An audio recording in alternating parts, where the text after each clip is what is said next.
રોજ જમવામાં શું બનાવવું એ વિચારી કંટાળી ગયા છો? તો ટ્રાય કરો આજની આ રેસીપી, જે પંજાબી રેસીપીને પણ સાઈડ પર કરી દે તેવી છે. તો ફ્રેન્ડ્સ, રેસીપીને લાસ્ટ સુધી જોજો. રેસીપી ગમે તો વિડીયોને લાઈક અને શેર કરજો. હેલો ફ્રેન્ડ્સ, મારી યુટ્યુબ ચેનલ જલપાઝ રેસીપીમાં તમારું સ્વાગત છે. તો આજની આ રેસીપી બનાવવા માટે આપણે એક વાટકી મગ લઈશું. તો એના માટે તમે ઘરની કોઈ પણ વાટકીને સેટ કરી શકો છો. હવે આપણે એને એક બાઉલમાં લઈ લઈશું અને 3 થી 4 વાર સાફ પાણીથી ધોઈ લઈશું. તો મગને આપણે બરોબર આ રીતે હાથ વડે મસળીને ધોઈશું, જેથી કરી એના ઉપર લાગેલી ડસ્ટ નીકળી જાય.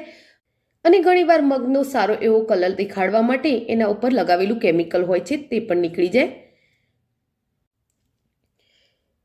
તો મગને સારા પાણીથી ધોયા પછી આપણે એને કુકરમાં લઈ લઈશું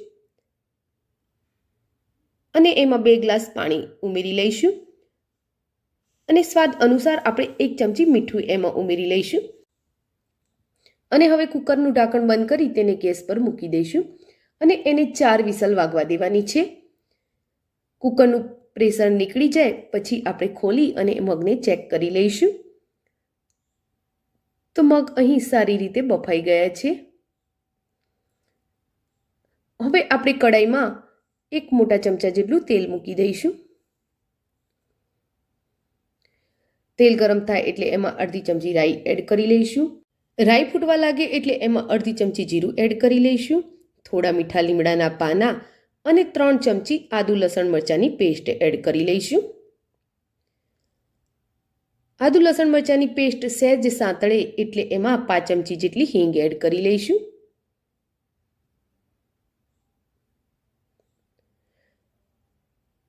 અને હવે 1.5 ચમચી જેટલો આપણે એમાં ચણાનો લોટ એડ કરી લઈશું.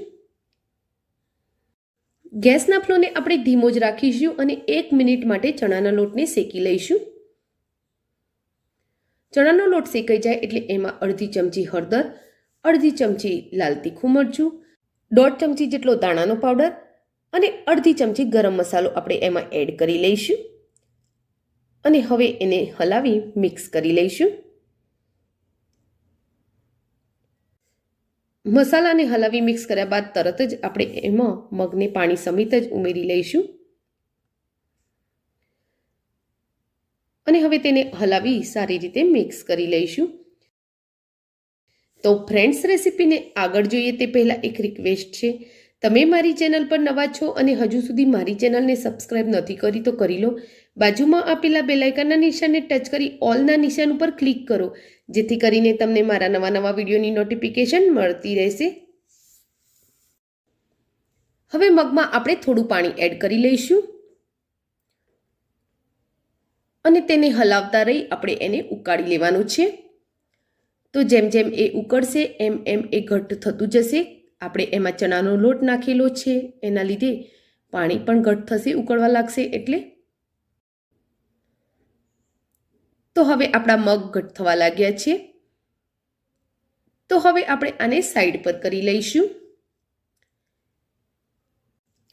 અને કડાઈમાં મોટા 1 ચમચા જેટલું તેલ મૂકી દઈશું. તેલ ગરમ થાય એટલે એમાં અડધી ચમચી રાઈ એડ કરી લઈશું. 5 નંગ લવિંગ અને થોડા તજને મેં આ રીતે દરદરા ક્રશ કરેલા છે, એને એમાં એડ કરી લઈશું. અડધી ચમચી જીરું એડ કરીશું. 2 લાલ સૂકા મરચાં અને 2 તમાલપત્ર પણ એમાં એડ કરી લઈશું. હવે 5 ચમચી જેટલી હિંગ એડ કરી 2 નંગ ઝીણી સમારેલી ડુંગળી એડ કરી લઈશું.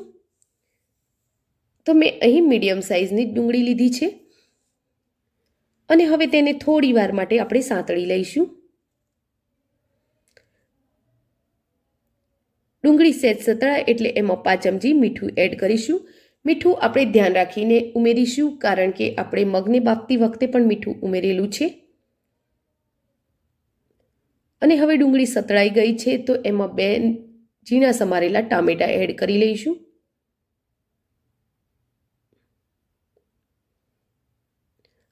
અને ટામેટાને આપણે બરોબર સાંતળાવા દઈશું.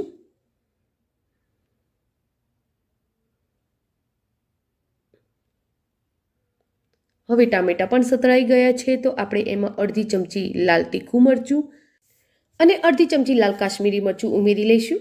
હવે તેને સારી રીતે હલાવી મિક્સ કરી લઈશું. અને હવે આપણે જે મગને તૈયાર કરેલા છે એના ઉપર આ વઘારના તડકાને રેડી દઈશું. અને હવે તેને હલાવી મિક્સ કરી લઈશું અને થોડી વાર માટે આપણે એને ગેસ પર ફરીથી મૂકી દઈશું. અને તેમાં લીલા ધાણા ઉમેરી એને સારી રીતે મિક્સ કરી લઈશું. તો આ આપણા મગ ફ્રાય રેડી થઈ ગયા છે.